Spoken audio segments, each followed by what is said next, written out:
Hello and welcome to the Strike a Balance podcast for working homeschool moms. This is Charlotte Jones. I'm a homeschool coach and homeschooling mom of twin boys.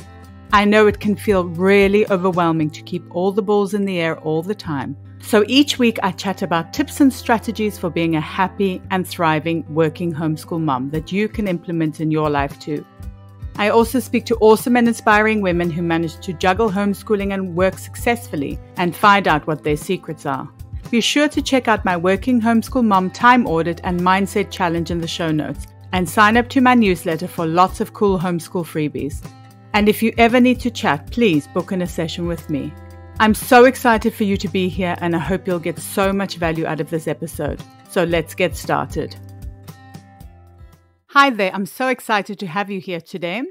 So today's episode is about blogging and specifically homeschool blogging and why I think having a homeschool blog is awesome for a working homeschool mom.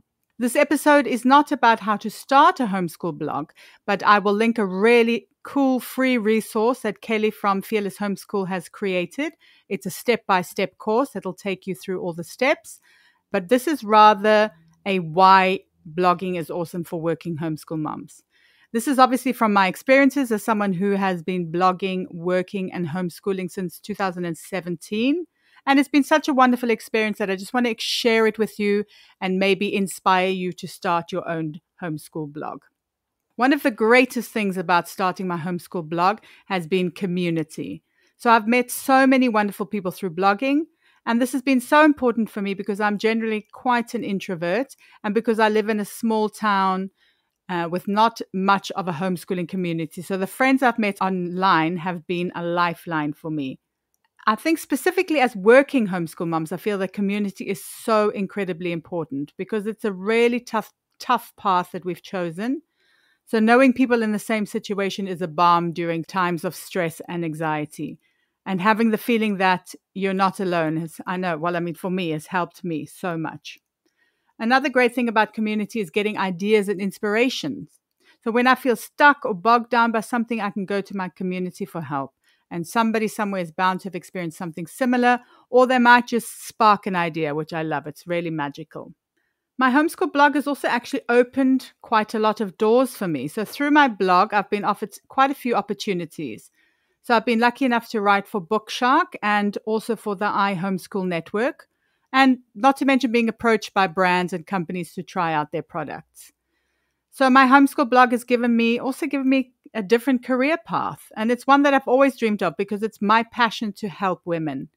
And I know it can be lonely and scary at the beginning as working homeschool mom. So as a homeschool coach, it's so rewarding for me to be there in a supportive way and to help in any way that I can to share my experiences, especially if somebody is starting out. Another big bonus, obviously, about having a blog is that you can homeschool for free or almost for free. So we spend very little on homeschooling, and this has a lot to do with my blog. I get approached weekly, almost, sometimes more than that, sometimes a few times a week to try out programs and homeschool products. And if I were to buy them all to try them out, that would cost a lot of money, especially because our exchange rate is not favorable in terms of the dollar, where most of these companies come from, obviously America. And what I would say, though, is even as a new homeschool blogger, you can also get freebies. So a lot of people are happy to give you access to a program so that you can try it out and so that you can write about it. And even really small bloggers with low numbers can also have this opportunity. And then obviously, as you get more experience, you can also charge for posts. Generally, I'm quite picky about what we try because my kids are neurodivergent and tend towards reluctance. So we get a lot of offers of things to try out. And I would say I probably say no more than I say yes, just because I know some things are not going to be a good fit for my kids. But then also if we do try out something and after a few weeks, which does happen, that they just don't enjoy it anymore and then they shut down, it's much easier to kind of chuck it if we haven't paid for it. I know what it's like if you spent a lot of money on a curriculum. It's hard to let go. So this could be a way to get around that. If you're getting the products for free, let's say if they're digital, or if you haven't paid for them, it's much easier to try a lot of things and to find what really works for you.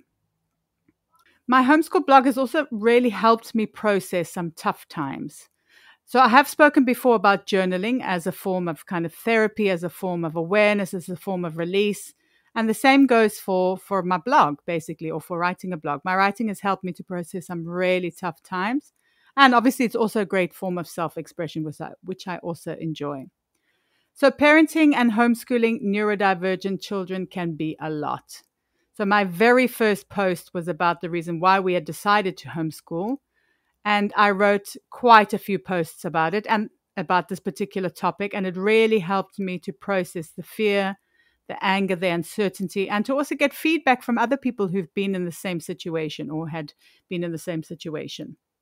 Another thing which I love is that it's also a record of how far we've come in the last 5 years. So much has changed. And we've learned and grown together so much. So I love going back to see what we did before, what we do now. It's really a beautiful trip down memory lane. So in terms of really documenting your homeschool journey, it's fantastic for that. So making a living from your homeschool blog is also possible. So I'm not going to promise you that you can definitely make 10K from blogging in your first month. Of course, it's possible, but you have to be pretty lucky or have a really big established audience elsewhere already. So you have to remember that blogging takes a lot of dedication and hard work. And in order to make your blog grow and be successful, you need to be really consistent. So I've used my blog mainly as a hobby. So I have been pretty flaky at times. I use it just, like I said, to process, to kind of work through things, to try out a few programs. So I can't make a full time income from it yet, but it's definitely something that I'm working towards. And there are lots of reasons to do this. So, for example, it's a great way to help people. So if you are drawn to helping people, or if it's a passion of yours to help people, then a blog can be really fantastic because you can really help so many people in that way by sharing your experiences, by giving advice, by helping them feel like they're not alone. So for me, wanting to help people has always been something that's really important to me. It's been my calling, and finding something that I can help people with, specifically like working homeschool moms, has really given me a lot of motivation and determination and a lot of drive. And also, not to mention the fact that I'm a big believer in being a working homeschool mom. It's great for me. I can share this way of life with other people, maybe convince them if they're not sure about doing it, or give them some ideas about how they can do it in their day-to-day life. Another big thing about being a blogger is that you could, and this is a big one for me, have complete control over your time. So I'm an EFL teacher. I have spoken about this before, which I think is a great job. It is very flexible, but you still have to open up your schedule enough to earn money, because if you don't work, you don't get paid. As a working homeschool mom, control over your time makes life so much easier in terms of how you fit everything in.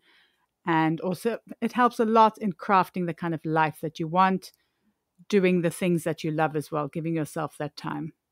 Another fantastic thing about blogging is that there's no ceiling to the amount of money that you can earn with your blog. You can make money from so many different types of revenue streams. You could earn money from posts, affiliates, courses, printables, and so many other things. In that sense, there are so many possibilities to earn money or to monetize. Lastly, one of my favorite things is the potential to earn passive income, which is really the number one goal for me. So I would like to be earning money as we world school on a beach in Hawaii. It's a dream, right? I don't know if you have that dream as well.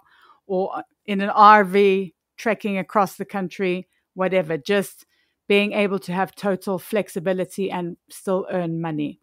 If you're still on the fence about starting a homeschool blog, please feel free to reach out. I would love to answer any questions you may have. And obviously, it's a good idea to take that course, like I said, that I will link in the show notes.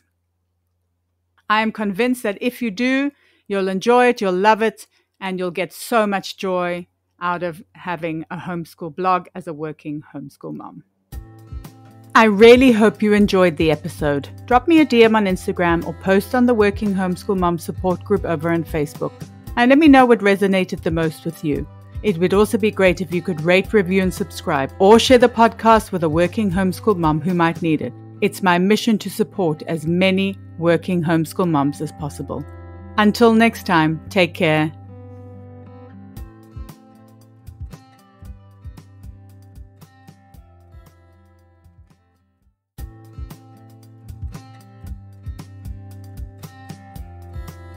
Hello and welcome to the Strike a Balance podcast for working homeschool moms. This is Charlotte Jones. I'm a homeschool coach and homeschooling mom of twin boys. I know it can feel really overwhelming to keep